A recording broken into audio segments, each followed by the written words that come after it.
menyuarakan demokrasi melalui media sosial. Halo semua, kami dari Podcast SMPK Santo Paulus. Selamat datang di podcast How.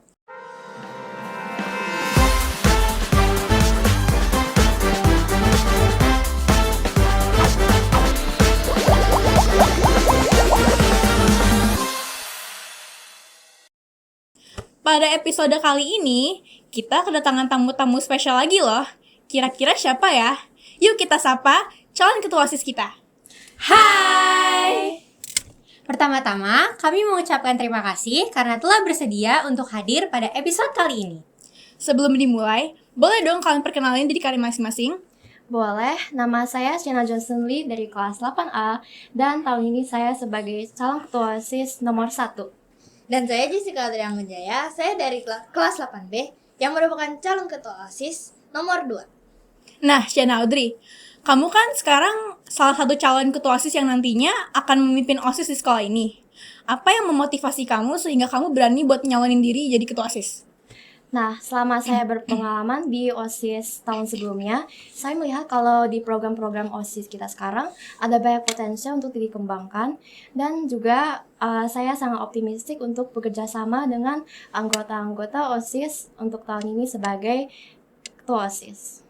Yang memotivasi saya untuk menjadi calon ketua OSIS pada tahun ini adalah pengalaman saya selama menjadi anggota OSIS tahun lalu dan mengikuti beberapa panitia dalam kegiatan OSIS. Memangnya kalau kalian terpilih menjadi ketua OSIS, visi dan misi apa yang akan kalian wujudkan? Nah, untuk visi saya itu adalah untuk membangun pelajar SMPK Santo Paulus untuk berakhlak mulia dan menerapkan nilai-nilai Paulinian dan membentuk siswa-siswi untuk bernalar kritis, komunikatif, dan berinisiatif dalam menghadapi abad ke-21. Untuk misi saya terhadap visi ini adalah untuk 1. Siswa-siswi mampu mempelajari konsep Paulinian. 2. Memperkuat jiwa kesopanan dan kerapian dalam berpenampilan dan sikap. 3. Mengadakan lomba yang mengasah logika dan kerjasama peserta. Dan keempat, mewujudkan pengurus OSIS SMPK Santo Paulus sebagai teladan bagi seluruh siswa dan siswi dalam bersikap yang baik. Kalau visi saya adalah membangun siswa-siswa SMPK Santo Paulus agar lebih kreatif, peduli lingkungan, berakhlak mulia, dan berjiwa Paulinian. Untuk misi saya, pertama, meningkatkan perilaku sopan santun siswa-siswa SMPK Santo Paulus. 2. Meningkatkan pola pikir kreatif dan peduli lingkungan pada siswa-siswa SMPK Santo Paulus. 3. Meningkatkan jiwa Paulinian pada siswa-siswa SMPK Santo Paulus. Nah, seandainya kamu jadi ketua OSIS, pandangan sama penilaian kamu terhadap kinerja OSIS sebelumnya tuh gimana sih? Pandangan dan penilaian kinerja OSIS sebelumnya, menurut saya mereka cukup teliti ya dalam tugas-tugasnya, dan saya juga lihat kalau dikelompokkan dalam tim panitia, walaupun mungkin kurang kenal, kita juga bisa kerjasama dengan baik. Kalau saya melihat kinerja OSIS sebelumnya, menurut saya sudah cukup baik. Tetapi ada beberapa hal yang perlu dikembangkan lagi.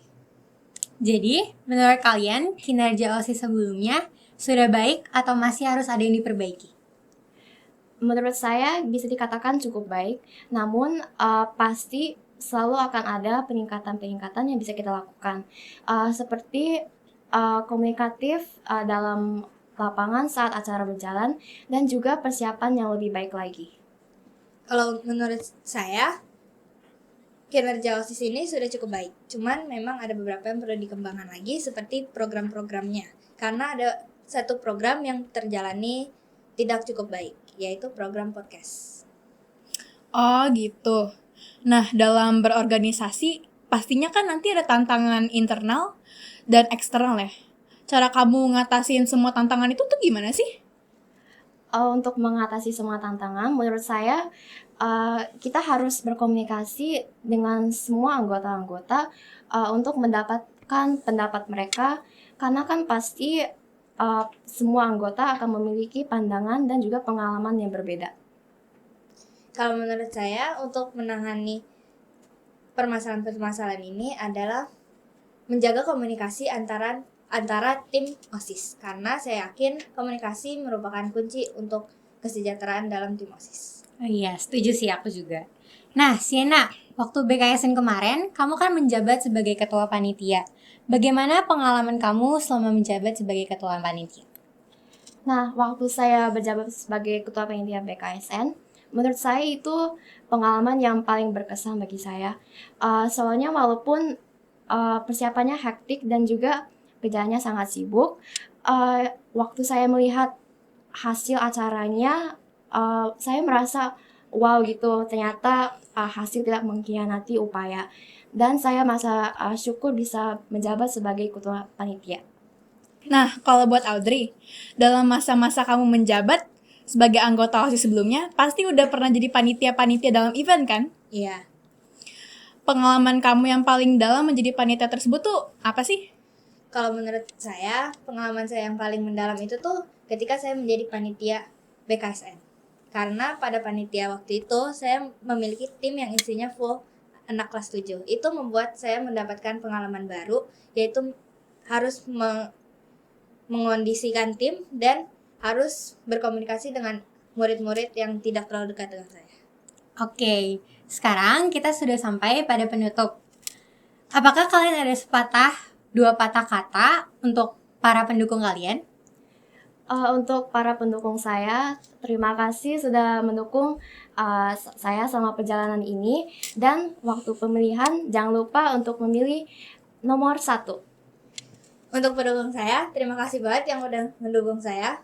Dan untuk nanti pemilihan calon ketua OSIS yang nanti diadakan pada tanggal 25 Oktober, jangan lupa pilih nomor 2 ya. Oke, sekian dari podcast kami kali ini. Semoga informasi ini bermanfaat bagi para pendukung nomor 1 dan 2. Terima kasih sudah menonton dan sampai jumpa di episode selanjutnya. Bye!